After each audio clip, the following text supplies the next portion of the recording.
Bonjour à tous et bienvenue dans ce nouveau numéro de l'hebdo du développement durable. Aujourd'hui, double actualité, ce sont les vendanges du Crémant. Ici, on y revient dans quelques instants, mais c'est aussi le lancement d'une opération qui s'appelle Bio et Local, c'est l'idéal, sommaire. Consommer bio, oui, consommer local aussi, mais consommer bio et local, c'est l'axe de communication des acteurs du monde de l'agriculture biologique. Quelles sont les problématiques et les enjeux de ce secteur en Alsace? Rencontre avec William Mérès de l'OPABA, l'organisation professionnelle de l'agriculture biologique en Alsace. Jusqu'au 6 octobre, des producteurs de la région ouvrent leurs portes au public. Nous sommes allés rendre visite en avant-première à David Young, viticulteur à Guerdvillers en pleine vendange, et à Charles Durand, éleveur à Schopperten.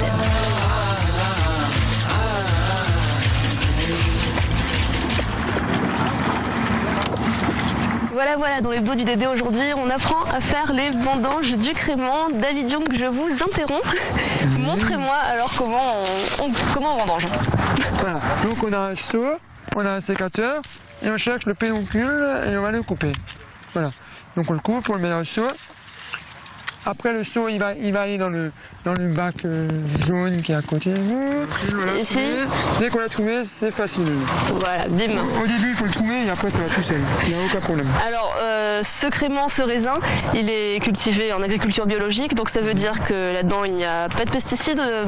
Pourquoi? Voilà, c'est bio. Donc c'est bio puisque on va dire qu'il n'y a pas de pesticides, il n'y a pas d'intrants chimiques dedans. Il y a eu des traitements spécifiques. Il n'y a eu que du cuivre et du soufre. Et après, il y a eu des préparations de tisanes. C'est quoi? Des tisanes de prêle, d'ortie, qu'on soude. Voilà ce qu'on utilise pour travailler comme il y a 100 ans, mais avec le matériel moderne, on va dire.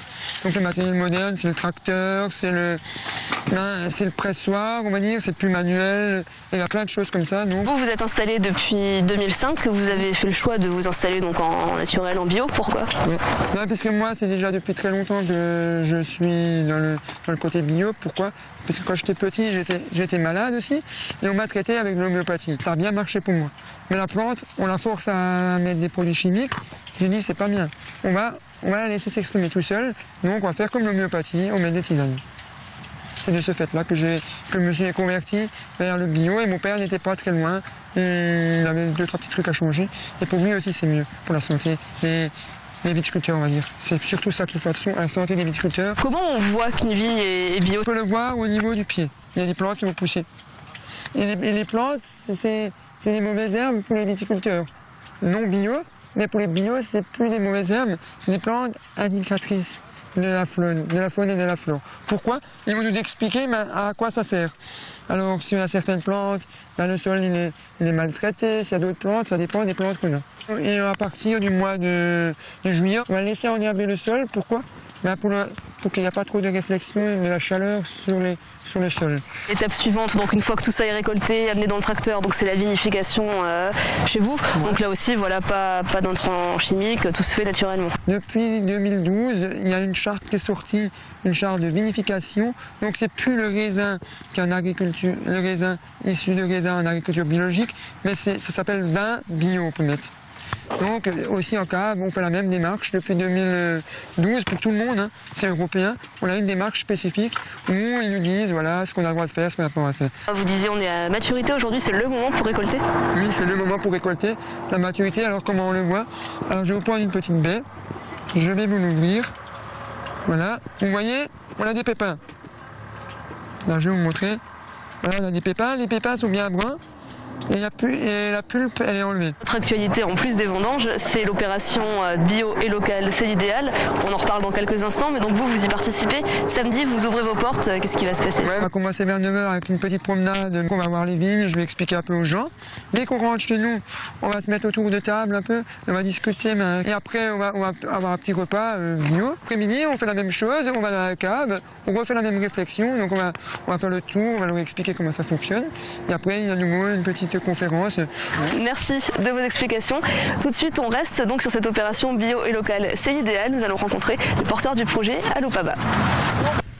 Parce qu'une fraise biologique venue de l'autre bout du monde n'aura pas forcément un impact très positif sur l'environnement, mais que la fraise cultivée en Alsace à grand renfort de pesticides ne sera pas meilleure. Les acteurs du monde de l'agriculture biologique ont mis en place une opération annuelle. Bio et local, c'est l'idéal. Car au-delà des problématiques de respect de l'environnement, l'agriculture biologique a aussi un impact économique local. Aujourd'hui, 560 producteurs en Alsace sont engagés dans cette démarche, un mode de production qui nécessite une intervention humaine plus importante et donc crée et maintient de l'emploi agricole dans la région. 9% de la main-d'œuvre agricole en Alsace travaille aujourd'hui sur une exploitation biologique. On protège l'environnement en consommant bio, en plus près de chez nous, donc on préserve nos ressources, l'air, l'eau, le sol, à côté de chez nous, et puis aussi pour la santé des agriculteurs, pour la santé des consommateurs, mais également on dira pour tous les aspects sociaux que ça peut générer, c'est-à-dire l'emploi sur les fermes. Sur une ferme comme ici, on a 10 employés à plein temps, plus du travail saisonnier. C'est aussi travailler avec le tissu rural. Je pense encore le cas des paniers où ils vont avoir des points relais. Donc là, on va travailler avec des commerçants locaux et on va les aider eux aussi à être visibles. Donc c'est vraiment une logique de coopération. Et si les filières de commercialisation des produits biologiques doivent être diversifiées au maximum pour assurer le plus de débouchés, le circuit court est aujourd'hui le mode de distribution privilégié par les producteurs et les consommateurs, soucieux de connaître l'origine des produits qu'ils achètent. Entre vente directe, panier, AMAP, marché ou livraison, les options augmentent chaque jour. Dans le pays de Hanau, 3 agriculteurs se sont associés et ont fait le choix de la vente par panier. 300 paniers sont écoulés chaque semaine par cette exploitation où travaillent 10 personnes. Nous, ça représente 30% de notre activité. C'est un choix qu'on a fait effectivement il y a 3 ans de se lancer dans ce créneau-là. C'est un moyen de retrouver le contact, de renouer le contact avec le client final, d'avoir du retour, savoir ce que le client apprécie, ce qu'il recherche, pour essayer de coller le plus près possible à ses attentes. Et puis aussi, il y a un côté tout simplement relationnel sympa, agréable. Ça fait du bien de vous entendre dire votre produit est bien, il est bon, il est sympa, que de négocier simplement un prix avec un magasin. On va récolter le mardi, emballer le mercredi et ça va se retrouver dans le panier du client le jeudi. Donc c'est tout à fait adapté, parce qu'on a des produits frais qui ont une durée de conservation très courte, donc il faut qu'on arrive à les amener très très rapidement au client, et si on passe par des circuits longs, ça peut perdre en qualité en cours de route, quoi. Pour rencontrer des producteurs ou se renseigner sur ces questions, portes ouvertes, animations et manifestations sont organisées jusqu'au 6 octobre dans toute la France et dans toute l'Alsace.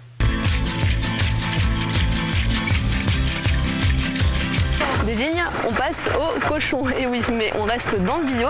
Tout de suite, je vous emmène du côté de Schopperton. Nous allons rendre visite à des éleveurs inscrits en agriculture biologique.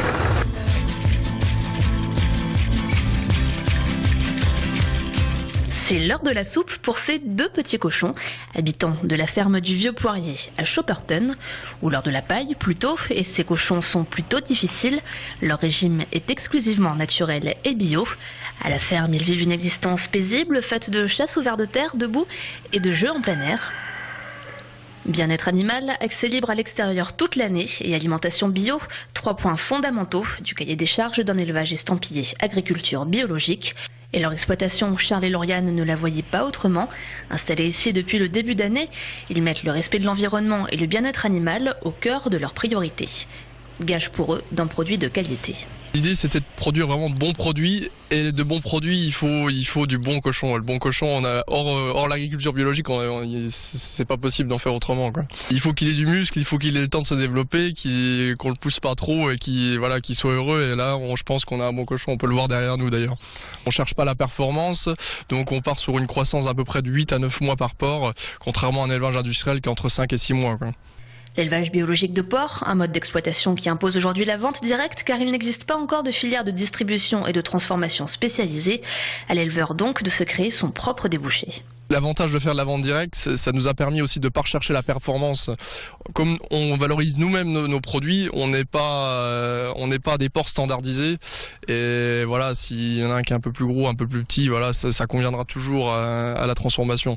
Contrairement au cahier des charges pour les grandes distributions où ils veulent vraiment des produits standards. Et dès que vous sortez du standard, tout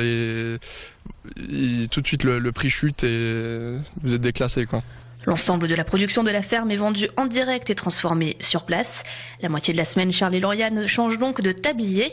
Saucisses de pommes de terre, jambon, knack, terrines variées, toute la charcuterie traditionnelle a été revue à la sauce bio.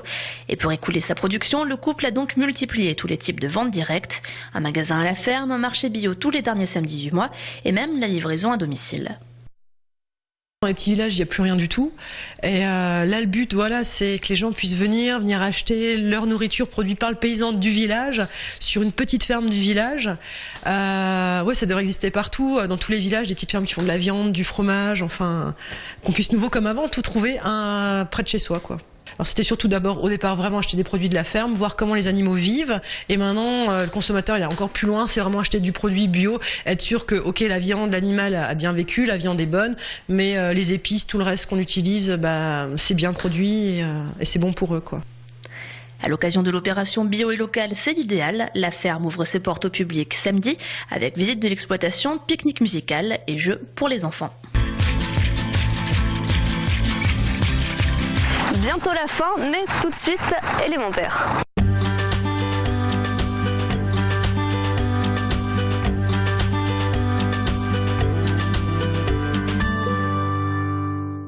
L'énergie solaire. Tous les jours, notre ami Soleil nous procure de l'énergie gratuite. Enfin, quand il ne pose pas de RTT ou qu'il ne part pas en vacances de l'autre côté de la Terre.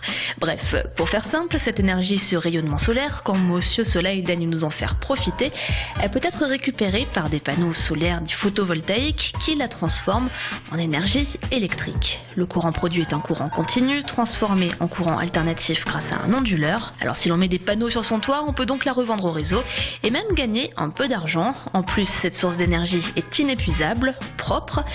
Dit comme ça paraît idéal. Sauf que il faut quand même un toit suffisamment pentu, plutôt orienté au sud et suffisamment grand. Et puis si l'installation procurait une rente pas inintéressante aux premiers investisseurs, les prix de rachat de l'électricité ont été brusquement baissés il y a 3 ans. Résultat, en premier semestre 2013, 73% d'installations en moins qu'en 2012. Dans le même laps de temps, la moitié des emplois du secteur ont été détruits. Patatras, et vu le prix de l'installation, il faut désormais un petit moment pour rentabiliser l'affaire. L'énergie solaire est donc une des plus chères à fabriquer en France. Et résultat, elle ne représente que 0,7% de la production brute d'électricité. L'État a certes donné quelques subventions en début d'année avec une loi, de quoi redonner un petit coup de pouce à cette filière nationale mise à mal par les baisses de tarifs et la concurrence notamment chinoise. Mais bon, il va falloir penser à faire sortir le soleil de sa retraite élémentaire. Voilà, moi je crois que j'ai trouvé ma nouvelle vocation. Si vous souhaitez revoir cette émission, ça se passe sur internet, le www.alsace20.tv. Vous pouvez également nous retrouver sur les réseaux sociaux. Je vous donne rendez-vous dans une semaine pour de nouvelles aventures au pays du développement durable. Salut!